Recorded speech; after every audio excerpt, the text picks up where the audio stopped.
ಕೆಲಸ ಮಾಡಾಕತ್ತೀವಿ.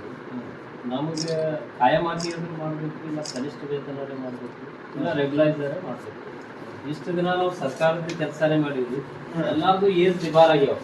ಬಟ್ ನಮಗೆ ಇವತ್ತಿನ ಈ ಮಹಂಗಾಯಿ ದಿನದಲ್ಲಿ ನಮಗೆ ಸ್ಯಾಲ್ರಿ ಸಾಕಾಗ್ತಿಲ್ರಿ. ಕೇವಲ 10,000 ರೂಪಾಯಿ ಬರ್ತದೆ.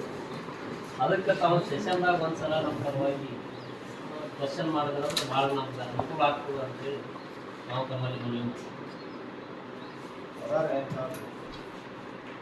ನಮ್ಮ ಕನಿಷ್ಠ ವೇತನರೇ ಆಗ್ಬೇಕು, ಇಲ್ಲ ರೆಗ್ಯುಲೈಸರೇ ಆಗ್ಬೇಕು. ಈಗ ನಮಗೆ 5 ರೂಪಾಯಿ ಕೊಡ್ತಾರೆ, ಕಡತಕ್ಕ 1200 ರೂಪಾಯಿ ಫಿಕ್ಸ್ ಮಾಡಿದ್ದಾರೆ ಸರ್. ಅದು ಇನ್ ಕೇಸ್ ಏನಾದರೂ ಸ್ಕೆಚ್ ಆಯ್ತು ಅಂದ್ರೆ ಮಾತ್ರ ಬರ್ತದೆ. ಇಲ್ಲ ಅಂತಂದ್ರೆ ಅದೇನಕ್ಕೆ ವಿಲೇ ಮಾಡಿದೀವಿ ಅಂದ್ರೆ ಯಾವುದೇ ಪೇಮೆಂಟ್ ಆಗಲ್ಲ. ನಾವು ಪ್ರತಿಯೊಬ್ಬ LSCಗೆ ಅದ್ರ ಲೈಸೆನ್ಸ್ ಸರ್ವರಿಗೆ 23 ಕೇಸ್ ಟಾರ್ಗೆಟ್ ಇರ್ತದೆ ಸರ್. 23 ಕೇಸ್ ಒಳಗಡೆ ಸದರಿಯವ ಏನಾದರೂ ಒಂದು ಹೆಲ್ತ್ ಇಶ್ಯೂ ಏನಾದರೂ ಆಯಿತು ಅಂತಂದ್ರೆ ಅವನಿಗೆ ಬರೋ ಪಗಾರ 2,000 3,000 ಸರ್. ಇದಕ್ಕಾಗಿ ಸರ್ ನಮ್ಮ ಕಡೆಯಿಂದ ಕಳಕಳಿ ಮನವಿ ಏನಂತಂದ್ರೆ, ನಮ್ಮದು ಈ ಕಡೆ ಒಂದು ಗಿಗ್ ವರ್ಕರು ಅಲ್ಲ ಸರ್, ನಾವು ಮತ್ತು ಇನ್ನೊಂದು ರೆಗ್ಯುಲರೈಸರೂ ಅಲ್ಲ, ಮತ್ತು ಗುತ್ತಿಗೆ ಆದ್ರೂ ಅಲ್ಲ. ಇದು ಒಂದು ರೀತಿ ಹೆಂಗಂದ್ರೆ ಅಡ್ಡುಗೋಡೆ ಮೇಲೆ ದೀಪ ಇಟ್ಟಾರೆ ಸರ್. ಈ ಕಡೆ ರಜಾ ತೊಗೊಂಡ್ಬಿಟ್ಟು ಅಂದ್ರೆ ನಮ್ಮದು ಎಲ್ಲ ಪರವಾನಿ ಭೂಮಾಪುತ್ರ ಕುಟುಂಬಗಳು ಹಸುವಿನಲ್ಲಿ ಸಾಯ್ಬೇಕು ಸರ್.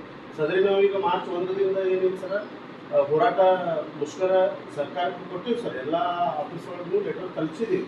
ಆದರೆ ನಮಗೇನೈತಿ ಎಲ್ಲ ನೆಗೆಟಿವ್ ಇದನ್ನೇ ಬರೋಕ್ಕಾಗ್ತದೆ. ಯಾರು ಬಂದು ಅಧಿಕಾರಿಗಳು ಬಂದು ನಮ್ಮವರಾಗಲಿ ಈ ಹಿಂದೇನೂ ಹೋರಾಟಗಳು ಮಾಡಿದ್ದೀವಿ ಸರ್.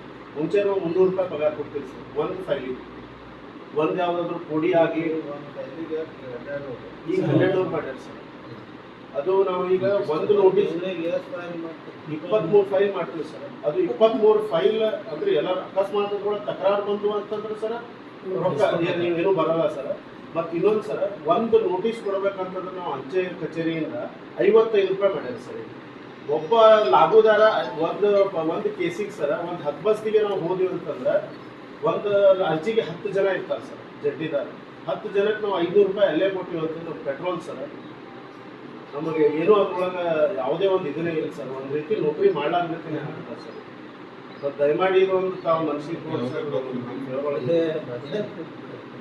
ಇದೊಂದು ಸಲ ಸೆಷನ್ ಒಳಗೆ